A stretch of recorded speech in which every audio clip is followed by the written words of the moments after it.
William Matthews had always been a man who noticed details others missed. It was what made him successful as an antique appraiser, and it was what drew him to the old Victorian mansion on Maple Street when it went up for sale after Mrs. Henderson's passing.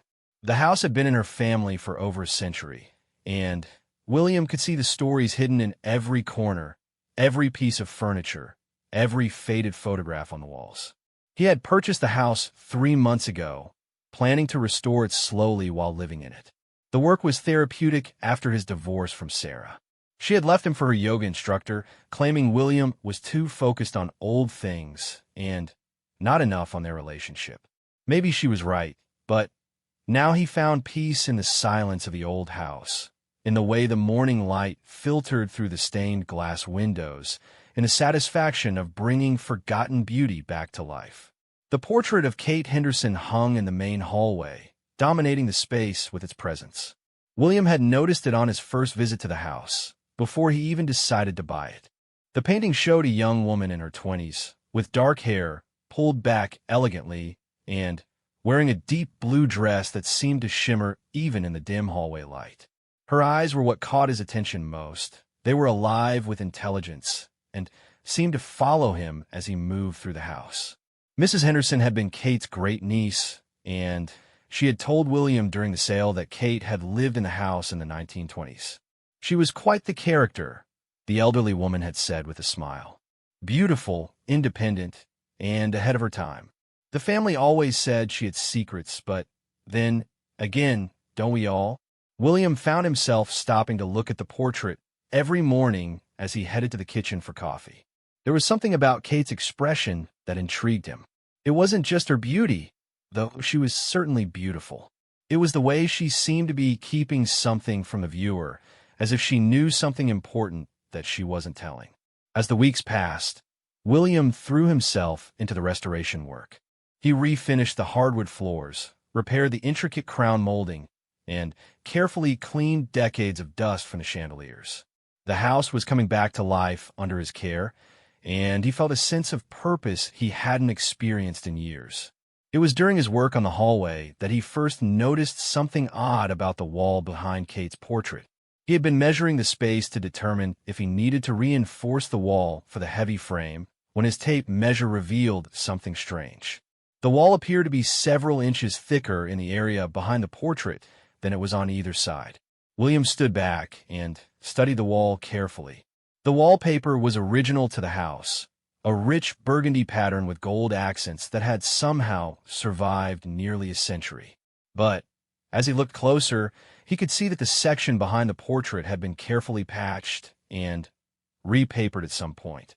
The pattern didn't quite match up perfectly, though it would take a trained eye to notice the difference. His curiosity piqued. William began to examine the portrait frame more closely.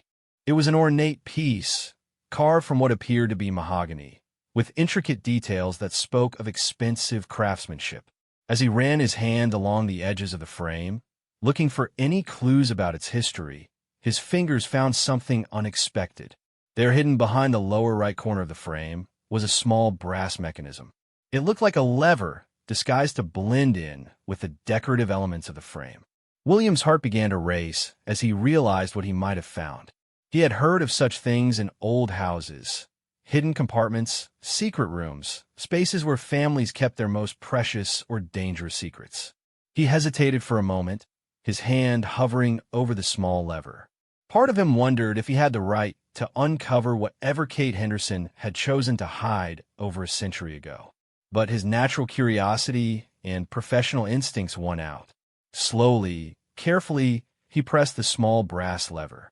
The mechanism moved smoothly, as if it had been well maintained despite its age. There was a soft click, and then William watched in amazement as the portrait swung away from the wall like a door. Behind it was a narrow opening, just large enough for a person to step through. Cool air flowed out of the space beyond, carrying with it the scent of old wood and something else, something that reminded William of perfume, though he couldn't identify the specific fragrance. He grabbed a flashlight from his toolkit and peered into the opening. The light revealed a small room, perhaps 8 feet square, with walls lined in the same rich wood paneling that adorned the rest of the house. But this room was different from anything else William had seen in the house. It was furnished as if someone had been using it recently rather than abandoning it a century ago. William squeezed through the opening and found himself in what could only be described as a private study. Against one wall stood a small writing desk, its surface covered with papers, books, and what appeared to be correspondence. A comfortable reading chair sat nearby, with a small side table holding a crystal decanter and 2 glasses. The walls were lined with books, and several paintings hung between the shelves, smaller works that complemented the style of Kate's portrait in the hallway. But it was the far wall that took William's breath away. It was covered floor to ceiling with photographs, newspaper clippings, and what appeared to be maps and diagrams. Red string connected various elements, creating a web of connections that reminded William of something from a detective movie. At the center of it all was a large photograph of a man in a military uniform, his face circled in red ink. William moved closer to examine the display. The newspaper clippings were from the 1920s, and many of them dealt with local politics and business deals. Some headlines caught his attention. City Council approves new development despite opposition. Local business leader dies in mysterious accident. Police chief announces retirement after investigation. As he studied the materials more closely, William began to see a pattern emerging. The man in the military photograph appeared to be connected to many of the stories. Sometimes he was mentioned by name, Colonel Robert Ashford, and sometimes he appeared in group photos accompanying the articles. The maps seemed to show property ownership in the area, with certain parcels marked in different colors. William picked up one of the newspapers and was amazed to find it was still in readable condition. The date was September 15th, 1924, and the headline read, "Local Heirs Question City Development Plans."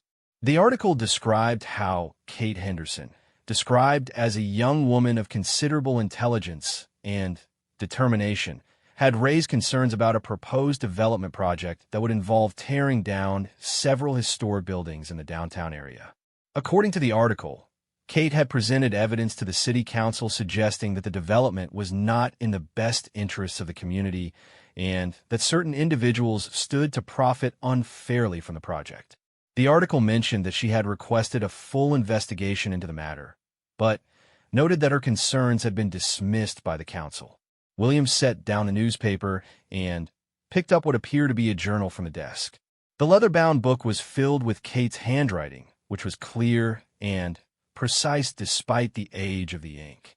As he read the first few entries, William realized he was looking at Kate's private investigation into what she believed was a conspiracy involving local officials and business leaders. The journal entries painted a picture of a young woman who had stumbled onto something much larger and more dangerous than simple corruption.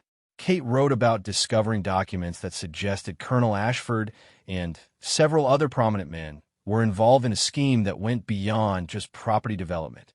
They were apparently manipulating government contracts, influencing court decisions, and possibly even involved in the mysterious deaths of people who opposed them. One entry, dated October 3rd, 1924, particularly caught William's attention. "I have found proof of what Robert and his associates have been doing. The evidence is clear, but I fear for my safety if I bring it forward publicly. Thomas warned me that these men will stop at nothing to protect their interests. I have decided to hide the most damaging documents here, in this room that only I know about. If something happens to me, perhaps someday someone will find the truth and bring justice to those who have been wronged." William felt a chill run down his spine as he read Kate's words. He looked around the room with new eyes, understanding now that he was not just in a secret study, but in a place where a brave young woman had tried to fight injustice and corruption. The room was her sanctuary, her headquarters in a battle that she apparently fought alone. He continued reading through the journal, learning more about Kate's investigation and the dangers she faced. She wrote about being followed, about receiving threatening messages, and about how her own family members advised her to stop her inquiries. But Kate was determined to see justice done, even if it meant putting herself at risk. The journal entries became more urgent as the dates progressed into late 1924. Kate wrote about discovering additional evidence, about witnesses who were afraid to come forward, and about her growing certainty that the conspiracy reached into the highest levels of local government. She also wrote about a man named Thomas, who seemed to be helping her with the investigation and whom she clearly cared for deeply. William spent hours reading through Kate's journal and examining the material she had gathered. As the afternoon light began to fade, he realized he had been in the secret room for nearly 4 hours. His back ached from hunching over the desk, and his eyes were strained from reading the old handwriting, but he was completely absorbed in Kate's story. As he prepared to leave the room for the day, William noticed something else that made his pulse quicken. On the desk, partially hidden under other papers, was what appeared to be a more recent document. The paper was yellowed with age, but was clearly not from the 1920s. With trembling hands, William picked it up and saw that it was a letter dated 1987. The letter was addressed to whoever finds this room, and it was signed by Eleanor Henderson, Mrs. Henderson, the woman who had sold William the house. As he read the letter, William learned that Kate's great-niece had known about the secret room all along and had been protecting Kate's secret for decades. In the letter, Eleanor explained that Kate had disappeared mysteriously in December 1924, just weeks after her last journal entry. The official story was that she had gone to visit relatives in California and had decided to stay there, but Eleanor had never believed this explanation. She wrote that she had discovered the secret room as a child and had been fascinated by her great-aunt's story. Eleanor's letter revealed that she had continued Kate's investigation in her own way over the years, adding her own discoveries to the collection in the room.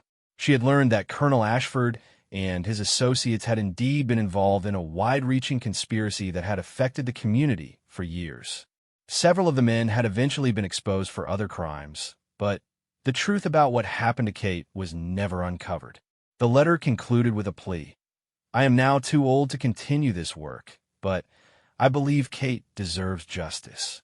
If you have found this room, I believe it is because you are meant to uncover the truth. Please don't let Kate's sacrifice be forgotten. The evidence is all here. Use it wisely." William set the letter down with shaking hands. He looked around the room one more time, taking in the magnitude of what he had discovered. He was not just the new owner of an old house. He was the inheritor of a mystery that had remained unsolved for nearly a century. Kate Henderson had been fighting for justice when she disappeared, and now, somehow, that fight had become his responsibility. As he carefully made his way back through the opening behind the portrait, William's mind was racing with questions. What had really happened to Kate? How much of her investigation was accurate? Were the people she was investigating really as dangerous as she believed? And, most importantly, what was he supposed to do with the information he had found? William closed the portrait carefully behind him, making sure it was secure. He stood in the hallway for a long moment, looking up at Kate's painted face with new understanding. The intelligence in her eyes made perfect sense now, as did the sense that she was keeping secrets. She had been keeping the biggest secret of all, the truth about corruption and possibly murder in their small community. That evening, William sat in his kitchen with a cup of coffee and a legal pad, trying to organize his thoughts about what he had discovered. He knew he couldn't simply ignore what Kate had found, but he also wasn't sure how to proceed. The people Kate had been investigating were long dead, but their actions had affected real people and real families. Didn't those families deserve to know the truth? As he sat there thinking, William realized that his life had just changed completely. He had bought an old house hoping to find peace after his divorce, but instead he had found a mystery that demanded his attention. Kate Henderson had reached across nearly a century to ask for his help, and William knew he couldn't refuse her. He thought about Kate's courage in pursuing the truth despite the dangers she faced. She had been alone in her fight, with only the mysterious Thomas to help her. But William wasn't alone. He had modern technology, legal resources, and access to historical records that Kate could never have imagined. Maybe, just maybe, he could finally give Kate the justice she had died seeking. The next morning, William woke with a sense of purpose he hadn't felt in years.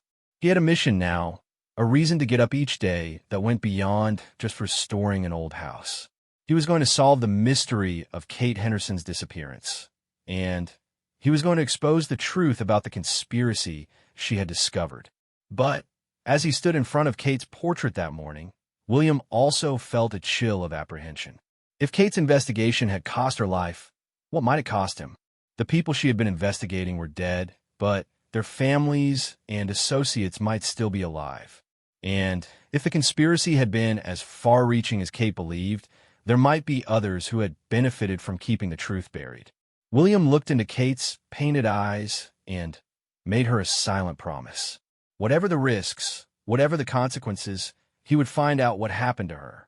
She had been brave enough to fight for justice when she was alone. The least he could do was continue that fight with all the advantages of the modern world at his disposal. William spent the next several weeks developing a systematic approach to Kate's case. He converted his spare bedroom into a research center, covering the walls with copies of everything from Kate's secret room. He purchased a high-quality scanner to digitize all the documents, creating backup copies in case something happened to the originals. Every morning, he would spend an hour in Kate's hidden room, carefully examining new details, and every evening he would research his findings using modern tools Kate could never have accessed. His first breakthrough came when he decided to research Thomas, the mysterious man Kate had mentioned frequently in her journal. Kate's entries suggested Thomas had been more than just a friend. There was an affection in her writing when she mentioned him, and several entries hinted at romantic feelings. But more importantly, Thomas seemed to have been Kate's partner in the investigation, providing her with information and support. Using online genealogy databases and historical records, William was able to identify Thomas as Thomas Patrick Sullivan, a newspaper reporter who had worked for the local paper in the 1920s. This discovery excited William because it meant there might be additional records of the investigation in the newspaper's archives. But it also concerned him because if Thomas had been helping Kate, what had happened to him when she disappeared? Further research revealed that Thomas had left town abruptly in January 1925, just a few weeks after Kate's disappearance. According to employment records William found at the Historical Society, Thomas had resigned from the newspaper without explanation and had left no forwarding address. It seemed likely that whatever happened to Kate had also forced Thomas to flee. William's next step was to research the men Kate had been investigating. Colonel Robert Ashford turned out to be a fascinating and troubling figure. Born into a wealthy local family, Ashford had served in World War I and had returned home with a distinguished military record. But Kate's investigation suggested that his war service had been largely administrative and that his reputation for heroism was exaggerated. According to Kate's notes, Ashford had used his family connections and military reputation to build a network of influence that included the mayor, several city council members, the police chief, and prominent business leaders. This network had been systematically manipulating city contracts, zoning decisions, and legal proceedings for their own benefit. The property development scheme that had first attracted Kate's attention was apparently just one part of a much larger operation. Kate's research suggested that Ashford and his associates had been involved in insurance fraud, tax evasion, witness intimidation, and possibly murder. She had documented several suspicious deaths of people who had opposed the group's interests, including a city councilman who had voted against one of their development projects and a businessman who had refused to sell his property at below-market prices. As William dug deeper into the historical records, he began to understand the scope of what Kate had uncovered. The conspiracy wasn't just about money. It was about power and control over the entire community. Ashford and his associates had positioned themselves to profit from every major decision affecting the town's growth and development. William found evidence supporting many of Kate's claims in newspaper archives, court records, and city council minutes. Property transfers that had seemed routine at the time showed a pattern of intimidation and fraud when examined closely. Several businesses that had opposed the group's interests had suffered mysterious fires or other calamities that had forced them to sell at reduced prices. The most chilling discovery came when William found the death certificate for Marcus Webb, a city councilman Kate had written about extensively. Webb had apparently been one of the few officials who couldn't be bought or intimidated by Ashford's group. According to Kate's notes, Webb had been preparing to expose the conspiracy when he died suddenly of what was ruled a heart attack. But William found inconsistencies in the official records of Webb's death. The doctor who had signed the death certificate was Dr. Harold Ashford, Colonel Ashford's brother. No autopsy had been performed, and Webb had been buried quickly before his family could arrange for an independent examination of the body. Kate's journal contained an entry suggesting she believed Webb had been poisoned, and she had been trying to find evidence to prove it when she disappeared.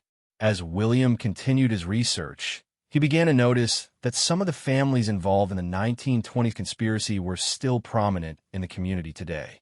The Ashford family still owned significant property in the area, and several businesses that had been part of the original scheme were still operating under different names, but with the same ownership structures. This realization made William increasingly cautious about his investigation. He began to worry that he was being watched, though he couldn't be sure if his paranoia was justified or if he was simply letting Kate's story affect his imagination. He started varying his routes to the library and historical society, and he was careful not to ask too many questions about the same topics in any one place. William's research also led him to make contact with descendants of some of the people Kate had been trying to help. Through online genealogy sites and social media, he was able to track down relatives of Marcus Webb and several other victims of the conspiracy. When he reached out to them, he was surprised to find that many of their families had always suspected their ancestors had been murdered, but had never been able to prove it. Margaret Webb Collins, Marcus Webb's great-granddaughter, was particularly helpful. She lived in a nearby city and agreed to meet William at a coffee shop to discuss her family's history. Margaret brought with her a box of her great-grandfather's papers that the family had preserved for nearly a century. My great-grandmother never believed Grandpa Marcus died of natural causes, Margaret told William over coffee. She said he was the healthiest man she knew, and he had been excited about some big announcement he was planning to make at the next city council meeting. She always suspected the Ashfords were involved in his death, but she was afraid to speak up. They were too powerful, and she had children to protect. Margaret's box contained several items that supported Kate's investigation. There were notes in Marcus Webb's handwriting detailing bribes he had been offered and threats he had received. There was also a letter from Webb to his wife, written just days before his death, in which he expressed concern for his safety, but determination to expose the corruption he had discovered. Most importantly, Margaret had preserved a sealed envelope that Webb had given to his wife with instructions to open only if something happened to him. Inside the envelope was a list of names, dates, and amounts that corresponded exactly with information Kate had gathered about the conspiracy. It was proof that Kate's investigation had been accurate, and that Webb had been planning to expose the same corruption she had discovered. Armed with this new evidence, William decided to expand his research to include more recent history.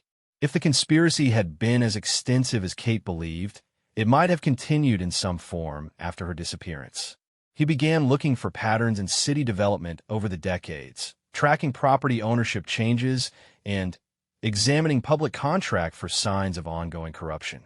What he found disturbed him greatly.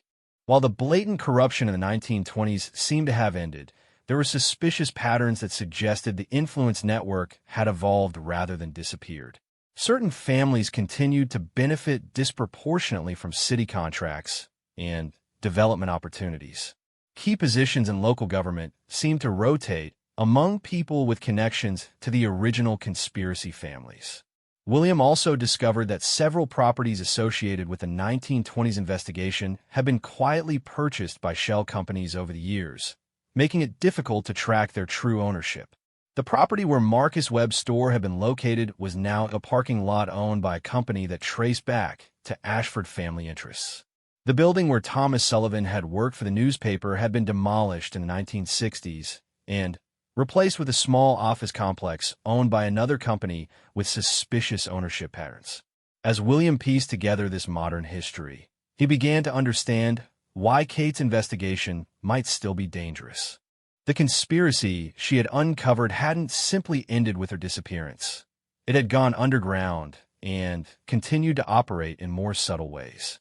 The families that had profited from the original scheme had used their wealth and influence to maintain power over the decades.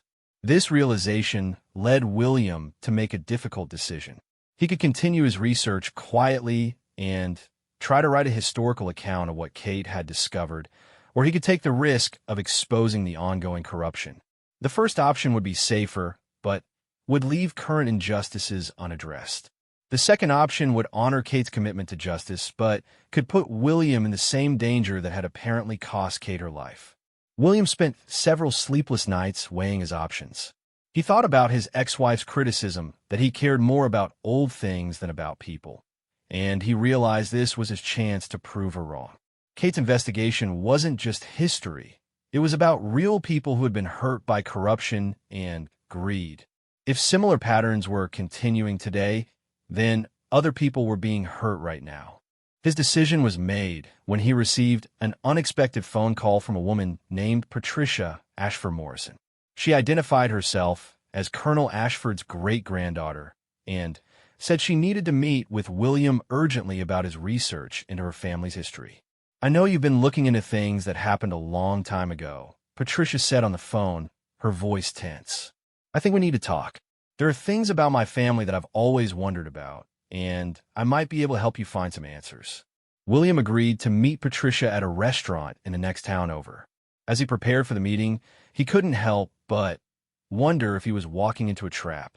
Patricia could be genuinely interested in learning the truth about her family's past, or she could be trying to find out how much he knew so that someone could stop his investigation. The night before the meeting, William made copies of all his research and stored them in multiple locations. He wrote a detailed letter explaining everything he had discovered and left it with his attorney, with instructions to open it if anything happened to him. He also sent copies of the most important documents to Margaret Webb Collins and to a journalist friend who lived in another state. As William looked at Kate's portrait that evening, he felt a strange sense of connection to the brave young woman who had started this investigation nearly a century ago. He was about to take the same risks she had taken, motivated by the same desire for justice that had driven her. The difference was that he knew what had happened to her, and he was determined not to repeat her fate. Standing in front of the portrait, William made Kate another promise. Whatever Patricia Ashford Morrison wanted to tell him, whatever dangers lay ahead, he would see the investigation through to its conclusion. Kate had died seeking justice for her community, and William would not let her sacrifice be forgotten. The next morning, as William prepared to leave for his meeting with Patricia, he took one more look around Kate's secret room. The evidence she had gathered was still there, waiting after all these years for someone to use it. The red string connecting photos and documents on the wall seemed to pulse with urgency, as if Kate's investigation was finally ready to be completed. William closed the portrait behind him and headed out to meet the descendant of the man Kate had believed was responsible for corruption and murder. He had no idea what Patricia would tell him, but he knew that his conversation with her would determine the next phase of his investigation. Kate had started something in this room nearly 100 years ago, and William was finally going to finish it. As he drove toward the restaurant, William couldn't shake the feeling that Kate was with him somehow, guiding his investigation and giving him the courage to continue her work. He thought about the intelligence and determination he could see in her painted eyes, and he drew strength from her example. If a young woman alone in the 1920s could take on a dangerous conspiracy, then he could certainly do the same with all the advantages of modern technology and legal protections. But William also knew that he was about to cross a line.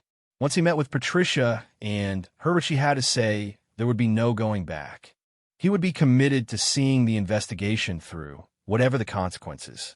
As he pulled into the restaurant parking lot, William took a deep breath and reminded himself why he was doing this. Kate Henderson deserved justice, and the truth deserved to be told, no matter how many powerful people preferred to keep it buried. Patricia Ashford Morrison was nothing like what William had expected. Instead of the intimidating descendant of a powerful family he had imagined, he found himself sitting across from a nervous woman in her 50s who seemed genuinely troubled by her family's past. She had chosen a corner table at the back of the restaurant and kept glancing around as if she expected to be overheard. "I've been carrying this burden for 20 years, Patricia began without preamble once they had ordered coffee. "Ever since my grandmother died, and I found her private papers. I've been afraid to do anything about what I learned, but when I heard through family connections that someone was researching the 1920s, I knew I couldn't stay silent anymore." William listened carefully as Patricia explained that her grandmother, Colonel Ashford's daughter-in-law, had kept detailed records of the family's activities long after the colonel's death. These records painted a picture of a family that had built its wealth and influence through corruption and violence, exactly as Kate's investigation had suggested. "My grandmother wrote about how guilty she felt about what the family had done," Patricia continued, her voice dropping to almost a whisper. "She said the colonel had confessed some things to her before he died, and she had been keeping the secrets to protect the family name. But she also documented everything, I think, because she hoped someone would eventually be able to use the information to right some of the wrongs." Patricia pulled a manila envelope from her purse and slid it across the table to William. "These are copies of some of the documents my grandmother preserved. I think they'll confirm a lot of what you've already discovered." William opened the envelope with trembling hands and found himself looking at a typewritten confession signed by Colonel Robert Ashford. The document was dated 1943, shortly before Ashford's death, and it detailed many of the crimes Kate had suspected him of committing. But it also contained information that Kate hadn't discovered, including the truth about what had happened to her. According to Ashford's confession, Kate had gotten dangerously close to exposing the conspiracy by late 1924. She had obtained financial records that proved the group had been embezzling money from city contracts, and she had found evidence linking them to several suspicious deaths. Ashford wrote that the group had initially tried to intimidate Kate into stopping her investigation, but she had refused to be deterred. The confession revealed that Kate's final meeting with Thomas Sullivan had been observed by one of Ashford's associates. Kate had given Thomas a package containing copies of all her evidence and had asked him to take it to authorities outside the local area if anything happened to her. When Ashford learned about this, he realized that simply making Kate disappear wouldn't be enough. They would also need to recover the evidence and eliminate Thomas as well. William felt sick as he read Ashford's account of what happened next. According to the confession, Kate had been kidnapped from her home on the night of December 15th, 1924. She had been taken to an abandoned warehouse on the outskirts of town and had been interrogated about the location of her evidence. When she refused to reveal where she had hidden the documents, she had been killed. Ashford's confession was matter-of-fact about the murder, describing it as a business decision rather than acknowledging the moral horror of what had been done. He wrote that Kate's body had been disposed of in a remote location where it would never be found, and that the investigation into her disappearance had been deliberately misdirected by corrupt police officers who were part of the conspiracy. The confession also revealed what had happened to Thomas Sullivan. According to Ashford, Thomas had been warned by an anonymous phone call that he was in danger and should leave town immediately. The caller, apparently someone within the conspiracy who had developed a conscience, had told Thomas that Kate was already dead and that he would share her fate if he didn't disappear. Thomas had fled that same night, taking Kate's evidence with him. My grandmother wrote that the colonel lived with tremendous guilt about what had been done to Miss Henderson, Patricia explained as William finished reading the confession. He apparently had nightmares about it for the rest of his life. But he was also terrified that the truth would come out and destroy the family. So he made sure the other participants in the conspiracy never spoke about what had happened. William looked up from the documents with a mixture of emotions. On one hand, he finally had definitive proof of what had happened to Kate. On the other hand, the confirmation of her murder was devastating. He had hoped, despite all the evidence pointing to the contrary, that Kate might have somehow escaped and lived out her life elsewhere. "There's more," Patricia said quietly, sliding another set of papers across the table. "These are more recent. My grandmother documented how the family continued to benefit from the colonel's actions for decades after his death. The second set of documents traced the Ashford family's activities from the 1920s to the 1980s, when Patricia's grandmother had died. The pattern was clear. The wealth and influence gained through corruption in the 1920s had been carefully preserved and expanded over the generations. The family had used legitimate businesses to launder money obtained through illegal means, and they had maintained a network of political and business connections that allowed them to continue profiting from inside information and preferential treatment. William was particularly troubled by evidence suggesting that the family had continued to use intimidation and possibly violence to protect their interests. Patricia's grandmother had documented several suspicious incidents over the years involving people who had posed threats to the family secrets.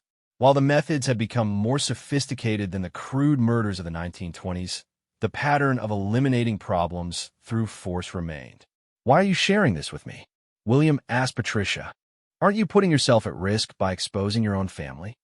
Patricia's expression hardened with determination. "Because I can't live with the guilt anymore. My children and I have benefited our whole lives from money that was stolen and from property that was obtained through murder. Miss Henderson was just a young woman trying to do the right thing, and my family killed her for it. I can't change what happened to her, but I can at least make sure the truth comes out." Patricia went on to explain that she wasn't the only member of her generation who was troubled by the family's past.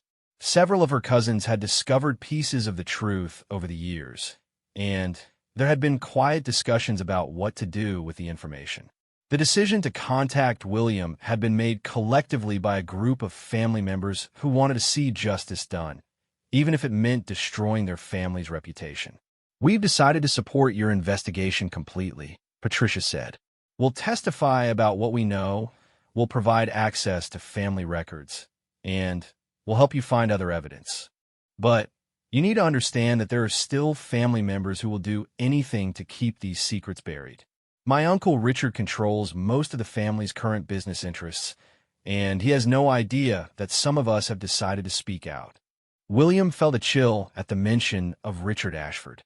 His research had identified Richard as one of the most influential business leaders in the current community, with interests in real estate development, construction, and local politics.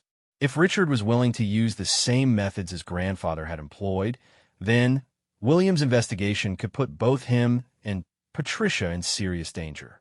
"What do you think we should do next?" William asked, realizing that he now had a partner in his quest for justice. Patricia had clearly given this question a lot of thought. "I think we need to find Thomas Sullivan's evidence. According to family stories, he never gave it to the authorities.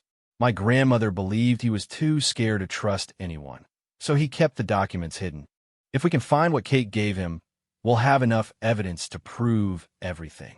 The idea of finding Thomas Sullivan's evidence excited William, but it also seemed almost impossible after nearly a century. How could they locate documents that had been hidden by a man who had spent his life running from the people who wanted to kill him? Patricia had an answer for that as well. "My grandmother did some research on Thomas Sullivan in the 1960s, trying to find out what happened to him. She learned that he had settled in Oregon under an assumed name and had worked as a teacher for most of his life. He never married and had no children, but he maintained contact with a few distant relatives. When he died in 1978, he left his estate to a nephew who still lives in Portland. William felt his pulse quicken as he realized what Patricia was suggesting. You think Thomas left Kate's evidence to his nephew? I think it's possible. According to my grandmother's research, Thomas was obsessed with the idea that someday the truth about Miss Henderson's murder would come out. He apparently spent years documenting everything he knew about the conspiracy, adding to what Kate had given him. If he preserved all of that material, it could be the smoking gun we need. Patricia had already done preliminary research on Thomas's nephew, a man named David Sullivan who was now in his 70s and worked as a retired librarian. She had his address and phone number, and she had been waiting for the right moment to contact him. I think we should approach him together, Patricia suggested. He'll be more likely to trust us if he understands that some of the Ashford family wants the truth to come out. William agreed, though he was nervous about expanding their small circle. Every person who knew about their investigation was a potential security risk, especially if Richard Ashford or other family members discovered what they were doing. Over the next hour, William and Patricia developed a plan for their investigation. They would travel to Portland together to meet with David Sullivan and hopefully gain access to Thomas's papers.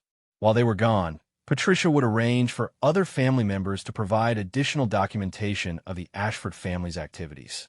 When they returned, they would compile all their evidence and decide how to present it to the appropriate authorities. As they prepared to leave the restaurant, Patricia grabbed William's arm. I need you to understand something. What we're doing is dangerous. My family has a long history of eliminating problems, and they have the money and connections to make people disappear. If my Uncle Richard finds out what we're planning, he won't hesitate to stop us permanently. William nodded grimly. He had already come to understand the risks he was taking, but hearing it stated so bluntly by someone from the Ashford family made it more real. He thought about Kate, who had faced similar dangers with much less support and fewer resources. If she could find the courage to continue her investigation despite the threats, then he could do the same. I'm committed to seeing this through, William told Patricia. Kate Henderson deserves justice, and the truth deserves to come out. Whatever the risks, whatever the consequences. They made arrangements to meet again in 2 days to finalize their travel plans. As William drove home, he felt a mixture of excitement and terror. He was closer than ever to solving Kate's case and exposing the truth about the conspiracy that had shaped his community for nearly a century. But he was also moving into increasingly dangerous territory, taking on people who had already proven they would kill to protect their secrets. That evening, William spent a long time in Kate's secret room, reading through her journal and studying the evidence she had gathered. He felt a profound connection to the young woman who had started this investigation so long ago. Like her, he was driven by a need for justice that was stronger than his fear of the consequences. As he prepared to leave the room, William noticed something he hadn't seen before. Hidden behind one of the books on Kate's shelf was a small leather pouch. Inside the pouch was a locket containing a photograph of Kate and Thomas together. They looked happy in the picture, and William could see the love between them in their expressions. The discovery of the photograph made Kate's story even more personal for William. She hadn't just been a crusading investigator. She had been a young woman in love, with hopes and dreams for her future. The conspiracy had stolen all of that from her, cutting short a life that should have been filled with happiness and accomplishment. Looking at the photograph, William made Kate one more promise. He would find Thomas's evidence. He would expose the truth about her murder, and he would make sure that the people responsible, even if they were only the descendants of the original criminals, faced justice for what had been done. As William closed the portrait behind him that night, he felt Kate's presence more strongly than ever. She was depending on him to finish what she had started, and he was determined not to let her down. The investigation was about to enter its most dangerous phase, but William was ready for whatever came next. For Kate, for Thomas, for all the victims of the conspiracy, he would see the truth revealed no matter what the cost. The flight to Portland was tense. William and Patricia barely spoke during the journey, both lost in their own thoughts about what they might discover and what dangers might be waiting for them. William had spent the previous night making additional copies of all their evidence and distributing them to trusted contacts, preparing for the possibility that this trip might be their last opportunity to uncover the truth. David Sullivan lived in a modest house in southeast Portland, surrounded by carefully tended gardens that spoke of years of patient cultivation. When they rang his doorbell, William was struck by how much the elderly man resembled the photographs of his Uncle Thomas. The same intelligent eyes, the same determined jawline, though softened by age and experience. David had agreed to meet with them after Patricia's careful phone call, but it was clear he was nervous about what they wanted to discuss. He led them to his living room, which was lined with bookshelves and filled with the comfortable clutter of a lifelong academic. "I've been wondering for 50 years when someone would come asking about Uncle Thomas," David said without preamble. "He made me promise before he died that I would keep his secrets until someone came looking for the truth about Kate Henderson. I've been waiting a long time to honor that promise." David explained that his uncle had never gotten over what had happened to Kate. Thomas had spent the rest of his life documenting everything he knew about the conspiracy, adding new information as he learned it over the decades. He had also maintained a correspondence with other people who had been affected by the Ashford Group's activities, creating a network of witnesses and evidence that spanned nearly 5 decades. Uncle Thomas never trusted the authorities, David continued. He was convinced that the corruption went too deep and that speaking out would only get him killed. But he also couldn't bear the thought that Kate's murderers would never be brought to justice. So he spent his life building a case that someone could use when the time was right. David led them to a spare bedroom that had been converted into an office. Against one wall stood a large filing cabinet that looked like it hadn't been opened in years. David unlocked it with a key he kept on a chain around his neck, revealing 4 drawers packed with documents, photographs, and correspondence. "This is everything Uncle Thomas preserved from Kate's investigation, plus everything he learned over the next 50 years, David said. "Financial records, witness statements, correspondence between the conspirators, evidence of murders, and intimidation. It's all here."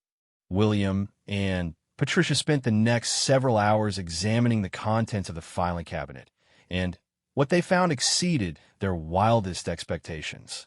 Thomas had not only preserved Kate's original evidence, but he had expanded it into a comprehensive case that proved decades of criminal activity by the Ashford family and their associates. The files contained detailed financial records showing how money from the 1920s conspiracy had been laundered through legitimate businesses over the decades. There were witness statements from people who had been threatened or intimidated by the family, including several who had been forced to sell property at below-market prices or had lost business opportunities because they refused to cooperate with the network. Most damning of all, the files contained correspondence between various members of the conspiracy over the years, including letters that discussed eliminating threats and covering up evidence. Some of the letters were signed by people who were still alive, including Richard Ashford, who had apparently taken over leadership of the conspiracy when his father died in the 1960s. One letter, dated 1985, particularly caught William's attention. It was from Richard Ashford to a business associate, discussing the need to handle a journalist who had been asking questions about the family's history. The journalist, according to the letter, had been investigating discrepancies in property records that might expose the family's activities from the 1920s. "What happened to this journalist?" William asked David, showing him the letter. David's expression darkened. Uncle Thomas followed that case closely. The journalist was named Robert Shunn, and he was working for a newspaper in the state capital. He died in a car accident 3 weeks after that letter was written. The police ruled it an accident, but Uncle Thomas never believed it. He thought the Ashfords had arranged the murder to protect their secrets. The revelation that the conspiracy might still be actively eliminating threats sent a chill down William's spine. If Richard Ashford had been willing to kill to protect family secrets in 1985, he would certainly be willing to do the same today. But David had more to show them. Hidden in a secret compartment at the back of the filing cabinet was a wooden box that contained what Thomas had called his insurance policy. Inside the box were original documents that proved the most serious crimes, including a signed confession from one of the men who had participated in Kate's murder. The confession had been obtained by Thomas in 1967 when the man, dying of cancer, had contacted Thomas to cleanse his conscience before death. The man, James Morton, had been one of Colonel Ashford's enforcers in the 1920s and had been present when Kate was killed. His confession provided graphic details about the murder and revealed the location where Kate's body had been buried. According to Morton's confession, Kate had been taken to an abandoned warehouse on the night of December 15, 1924, where she was interrogated about her evidence. When she refused to reveal the location of her documents, she was tortured and eventually killed. Her body was then taken to a remote area outside town and buried in an unmarked grave. Morton's confession included a hand-drawn map showing the location of Kate's grave. Thomas had apparently visited the site several times over the years, but had been afraid to excavate it himself for fear of attracting attention from the Ashfords. Uncle Thomas always said that someday Kate would get a proper burial, David explained. He made me promise that if anyone ever came looking for the truth, I would help them find her remains so she could finally rest in peace. William felt tears in his eyes as he studied the map. After nearly a century, they finally knew where Kate Henderson was buried. The thought of the brave young woman lying in an unmarked grave for all these years was heartbreaking, but the knowledge that they could finally give her the dignified burial she deserved was also deeply moving. Patricia was examining another set of documents that traced the conspiracy's activities into more recent years. According to Thomas's research, the network had evolved but had never really ended. Current members included not only Richard Ashford, but also several prominent business leaders, city officials, and even judges who had benefited from the family's influence over the decades. This is enough to bring down the entire network, Patricia said with a mixture of excitement and fear. But we need to be very careful about how we proceed. If Richard realizes what we have, he'll try to destroy the evidence and eliminate the witnesses. David had been thinking about this problem for years. Uncle Thomas developed a plan for exposing the conspiracy safely. He believed the key was to release all the evidence simultaneously to multiple agencies and media outlets, making it impossible for the network to suppress the information. According to Thomas's plan, they would need to coordinate releases to the FBI, the State Attorney General's office, several major newspapers, and television stations. They would also need to arrange for protection for key witnesses, since the conspiracy had a history of eliminating people who posed threats. Over the next 2 days, William, Patricia, and David refined Thomas's plan and began putting it into action. They made multiple copies of all the evidence and arranged to deliver them simultaneously to law enforcement agencies and media outlets. They also contacted several of the living witnesses mentioned in Thomas's files, warning them to take precautions for their safety. The most emotionally difficult part of the process was arranging for the excavation of Kate's grave. With the help of the local authorities in Oregon, who were now involved in the investigation, they were able to get permission to search the site identified in Morton's confession. William, Patricia, and David traveled to the remote location outside their hometown where Kate had been buried. The area was now part of a state forest, and the exact spot was marked by an old oak tree that Morton had described in his confession. When a forensic team began digging, William felt like he was finally completing a journey that had begun when he first looked into Kate's painted eyes. The excavation took most of the day, but eventually the team uncovered human remains that appeared to be consistent with a young woman from the 1920s. Along with the bones, they found fragments of clothing and jewelry that matched descriptions of what Kate had been wearing when she disappeared. More importantly, they found evidence that supported Morton's confession about how Kate had died. The forensic examination revealed injuries consistent with torture and violence, confirming that Kate had indeed been murdered as Morton had described. Standing at the excavation site, William felt a profound sense of connection to the young woman whose story had consumed his life for the past several months.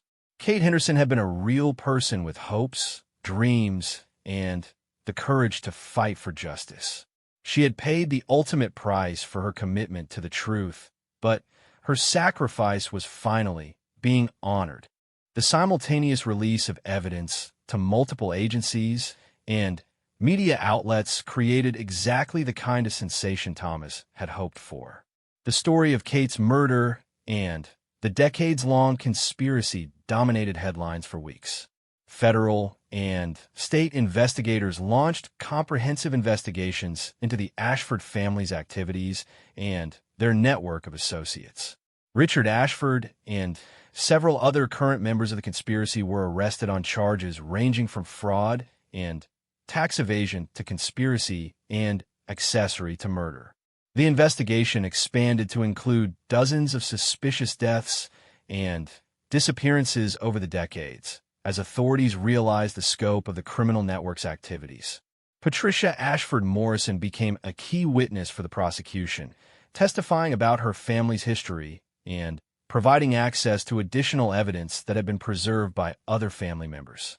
Her courage in speaking out inspired other descendants of conspiracy members to come forward with information, further strengthening the case against the network.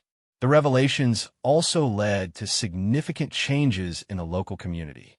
Several public officials were forced to resign when their connections to the conspiracy were exposed. Property that had been illegally obtained was returned to the rightful owners or their descendants. A victims' compensation fund was established to provide restitution to families who had been harmed by the network's activities.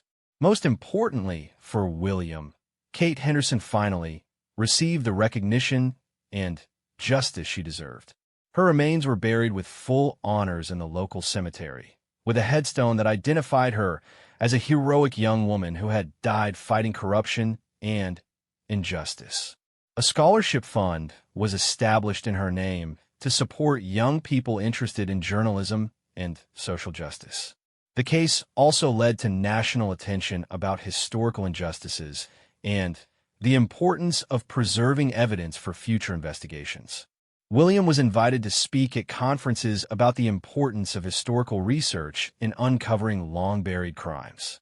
But for William, the most meaningful moment came when he stood in front of Kate's portrait one final time before donating it to the local historical society.